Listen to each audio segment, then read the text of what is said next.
রাস্তার মোড়ে দাঁড়িয়ে থাকা ওই ল্যাম্পপোস্টটা দেখেছেন?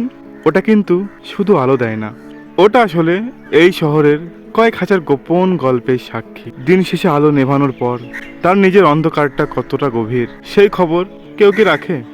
আজ এক নির্বাক সাক্ষীর গল্প বলি। পুরনো ল্যাম্পপোস্ট। শহরের এই ব্যস্ত মোড়ে একলা আমি দাঁড়িয়ে থাকি, আলোর মায়ায় রাত জাগা ওই অন্ধকারের গল্প লিখি।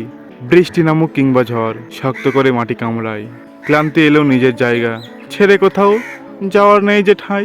পথিক যখন পথ হারায় ওই গভীর কালো আধারে, আমি তখন আলো ছড়াই একলা পথের ধারে, কারো হাতে হাত রেখে, কারো আবার বিদায় বেলা।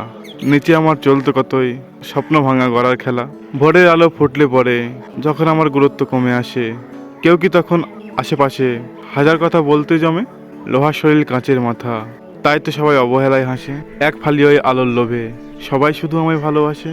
আমি তো কেবল একলা খুঁটি, লোহার শরীর, প্রাণ তো নেই কোনো। তবুও কেন মানুষের ভিড়ে আমার চেয়েও বেশি একলা মানুষ শোনো?